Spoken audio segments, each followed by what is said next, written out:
নমস্কার বন্ধুরা, সবাই কেমন আছো? আশা করছি সবাই ভীষণ ভালো আছো। আমিও ভীষণ ভালো আছি।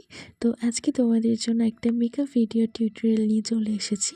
তো তোমরা দেখতেই পাচ্ছ, এই লুকটা আমি অনেকবার শেয়ার করেছি। এটা ছিল আমার সরস্বতী পুজোর লুক। তো আমি স্টেপ বাই স্টেপ কীভাবে মেকআপটা কমপ্লিট করেছিলাম সেটাই তোমাদের সামনে তুলে ধরবো। তো প্রথমেই দেখো, আমি আমার ফেসটাকে ভালো করে ক্লিন করে টোনার অ্যাপ্লিকেশন করে নিয়েছিলাম। দেন টোনারটা ভালোভাবে অ্যাপ্লাই করে নিয়ে অ্যাবসর্ব হতে টাইম দিয়েছিলাম। তারপরে আমি অ্যাপ্লাই করে নিয়েছিলাম আমার ফেসে ময়শ্চারাইজার। তো আমি হিমালয়ার ময়শ্চারাইজার ইউজ করেছিলাম। তো তোমরা তোমাদের স্কিন টাইপ বা তোমরা যেটা ইউজ করো সেটাই করতে পারো। তো সেটার দামের ভ্যারি করে না, যেটা তোমাদের স্যুট করে তোমাদের স্কিন টাইপ আর তোমাদের স্কিনের যেটা তোমাদের কন্ডিশন রয়েছে সেটা তোমরা বেশি ভালো বুঝবে। তো সেই অনুযায়ী তোমরা ইউজ করতে পারো। তো তারপরে আমি ইউজ করে নিয়েছিলাম ময়শ্চারাইজারের পরে রেকর্ডের লাইফ লাইন। তো এটাকে ভালোভাবে আমি অ্যাপ্লাই করে নিয়েছিলাম। দেন এটা আমি ভালোভাবে হাতের সাহায্যে কিন্তু আমার ফেসের মধ্যে ভালোভাবে অ্যাবসর্ব করিয়ে নেব। তো অ্যাবসর্ব ভালোভাবে না করালে কিন্তু কোনো প্রোডাক্ট তাহলে তোমাদের মেকআপটা কিন্তু সুন্দরভাবে কিন্তু বসবে না। তো তারপরে আমি ইউজ করে নিয়েছিলাম স্কিন কারেক্টার, তো সেটা আমি দেখাইনি। আর তারপর আমি অ্যাপ্লাই করেছিলাম ফাউন্ডেশনটা কিন্তু একদম কম কোয়ান্টিটি, যদি বলি তার থেকেও কম কোয়ান্টিটি নিয়েছিলাম।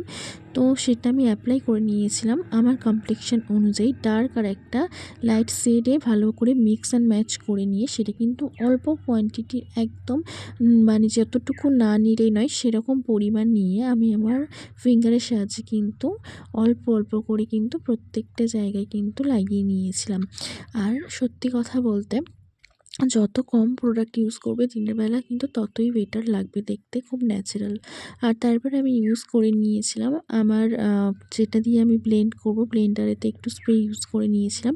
তো সেটা তারপর স্প্রে ইউজ করে নেওয়ার পর আমি আমার ভালোভাবে ফাউন্ডেশনটাকে ফেসের মধ্যে অ্যাপ্লিকাই করে নিয়েছিলাম। তো তারপরে ফেসটা কারেক্ট করার জন্য দেখো আমি ডার্ক কন্ট্রোল কিন্তু করেছিলাম আমার কন্ট্রোলের পোর্শনগুলোতে। তো তোমাদেরও যদি এরকম আমার মতো বেশি হেভি জ লাইন থাকে, কারেক্টিংয়ের প্রয়োজন হয়, তোমরা করতে পারো। যেহেতু আমার ফেসটা অনেকটাই বড় তুলনামূলক, তো সেই জন্য আমাকে করতেই হয়।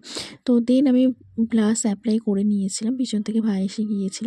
তো ব্লাশটাকে আমি ক্রিম ব্লাশটা অ্যাপ্লাই করে নেওয়ার পর আমি কিন্তু আমার ফেসে লুজ পাউডার আমি অ্যাপ্লাই করে নিয়েছিলাম, যেটা আমার এখন ভীষণই ভালো লাগে। কারণ আমার কম্প্যাক্ট পাউডারের থেকে লুজ পাউডারটা যেন বেশি মনে হয় অনেকক্ষণ স্টে করে আর খুব ভালো একটা ন্যাচারাল ফিনিশ দেয়। তো তারপর আমি শ্যাডো প্যালেট থেকে আমি আমার যে আইব্রোর যে আপার লাইন রয়েছে ব্রো বোনে, সেখানে কিন্তু হাইলাইটার অ্যাপ্লাই করে নিয়েছিলাম। আমি ভেবেছিলাম যে আগে আমি হাইলাইটার অ্যাপ্লাই করব, এটা ফার্স্ট টাইম আমি এরকম ইউজ করেছিলাম। নর্মালি আমি আই মেকআপ কমপ্লিট করার পরই ব্রো লাইনে আমি এটা অ্যাপ্লাই করি, কিন্তু আমি প্রথমবার আমি আগে হাইলাইট করে নিয়েছিলাম আইব্রো লাইনে, নিচে ব্রো লাইন যেটা বলে সেখানে করে নেওয়ার পর কিন্তু আমি আমার আইব্রোসটাকে ড্র করে নিয়েছিলাম। আর আমার আইব্রোস ড্র করতে এত ভালো লাগে যে কি বলবো তোমাদের। কারণ আমি কিছু করি বা না করি, আমি রেগুলার কিন্তু আইব্রো ড্র করি আর একটু লিপ বাম, একটা টিপ। ওটা আমার ডেইলি কিন্তু বেসিক্যালি একটা রুটিন। আমার অফিস যাওয়ার জন্য আমার এইটুকুই যথেষ্ট। আমি বেশি কিছু প্রত্যেক দিন না ইউজ করলেও মানে আইব্রোসটা ড্র না করলে যেন আমার ভালো লাগে না। তো তাই আমি এটা খুব সুন্দরভাবেই আমি ড্র করি। আর এটা ইফেক্টটা তোমরা দেখতেই পাচ্ছ যে না করলে কেমন লাগে আর করলে কেমন লাগে, কতটা ফেসের একটা কাটিং চেঞ্জ হয়।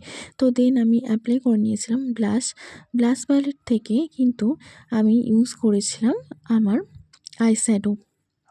যেহেতু আমি একদম দিনের বেলার ন্যাচারাল একটা লুক ক্রিয়েট করতে চাইছিলাম, তো সেহেতু আমি কোনো উগ্র কালার ইউজ করিনি। তো তাই জন্য আমি হালকা ব্রাউন কালার নিউড শেড থেকে একদম ব্রাশের যে কালারগুলো ছিল সেগুলোই আমি ইউজ করেছিলাম। দেন আমি কিন্তু পাউডার ব্লাশ অ্যাপ্লাই করে নিয়েছিলাম আমার ফেসে। আর ব্লাশ লাগাতে কার না ভালো লাগে, আমার ভীষণই ভালো লাগে। তো ব্লাশ লাগালে কিন্তু একটা ফেসের মধ্যে আলাদাই একটা কিন্তু সুন্দর ন্যাচারাল দেখতে লাগে, বেশ সুন্দর মিষ্টি মিষ্টি। তো সেই জন্যই আমারও খুব ভালো লাগে। দেন আমি অ্যাপ্লাই করে নিয়েছিলাম আমার আই ল্যাশে মাস্কারা অ্যাপ্লাই করে নেওয়ার পর ইউজ করেছিলাম লিপ লাইনার দিয়ে ড্র করে নিয়েছিলাম লিপটাকে। তো লিপ লাইনার দিয়ে ড্রটা করলে কিন্তু যারা লিপস্টিক পরতে সমস্যা হয় বা লিপ লাইনের বাইরে মানে আউটার লাইনে যদি লিপস্টিক চলে যায় সেটার প্রবলেমটা হবে না। তো সেই জন্যেই কিন্তু লিপটাকে ড্র করে নেওয়া। আর লিপটাকে ড্র করে নেওয়ার পর কিন্তু আমি লিপস্টিক পরে নিয়েছিলাম। আর লিপস্টিকটা কিন্তু একটা কালার ছিল না, ৫ টা lipstick colour set mix match করে কিন্তু আমি এটা পরেছিলাম।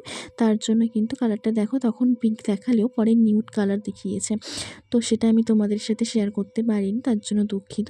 কিন্তু তোমরাও যদি একটু তোমাদের ড্রেসের সাথে ম্যাচ করে যদি একটু লিপস্টিকের সেন্স নিয়ে তোমরা পরো তোমাদেরও ভালো লাগবে। তো এটা ছিল আমার লুক। আর লুকটার আরেকবার আমি রিক্রিয়েট তোমাদের দেখাবো। এটা ছিল শর্ট ভিডিও, সেই শর্ট ভিডিওর রিলসের আমি ওটা আরেকবার ছোট্ট একটা ক্লিপ দিলাম পরপর স্টেপ বাই স্টেপ। দেখতেই পাচ্ছ তোমরা একটা লং ভিডিও থেকে একটা শর্ট ভিডিও খুব কম সময়ে কীভাবে তোমাদেরকে এই অ্যাপ্লিকেশান প্রসেসটা দেখানো যায় সেটারই একটা ভিডিও তোমাদেরকে আমি আবার একবার শেয়ার করলাম। তো তোমরা পুরো ভিডিওটা ডেফিনেটলি অবশ্যই দেখো। দেখে যদি তোমরা হেল্পফুল হও তো অবশ্যই একটা লাইক আর কমেন্ট করো। আর যদি তোমাদের ভালো লাগে অবশ্যই কমেন্টে একটা সুন্দর করে যেও। আর যদি তোমরা অন্য কোনো ভিডিও দেখতে চাও বা কোনো যদি কোয়ারিজ থাকে অবশ্যই কমেন্ট সেকশানে আমাকে জিজ্ঞাসা করতে পারো। আমার নলেজের মধ্যে আমি যতটুকু জানি তোমাদের সাথে ততটুকুই আমি শেয়ার করতে পারবো। তো তোমরা পুরো ভিডিওটা তোমাদের দেখার জন্য অসংখ্য ধন্যবাদ। আর কেমন লেগেছে আমার এই লুকটা তোমরা অবশ্যই জানাবে। আর তোমরাও যদি এরকম লুক ক্রিয়েট করতে চাও অবশ্যই তোমরাও করতে পারো। তার জন্যই এই ভিডিওটা তোমাদের জন্য শেয়ার করা। আর আমি রিলস করতে একটু ভালোবাসি। তো যাই হোক আমি মেকআপ করেছি, তো একটু সাজুগুজু করলে রিলস বানাবো তা তো হয় না। তো সবার পছন্দ নাও হতে পারে। তো এখন মনে হয় নিজের ভালো লাগা নিজের পছন্দটা সবার আগে প্রাধান্য দেওয়া উচিত। সবাই তো সারা জীবন খারাপ কথাই বলে যাবে। সব খারাপ কথা গায়ে মাখলে হয় না। তো thank you so much everyone. Tata.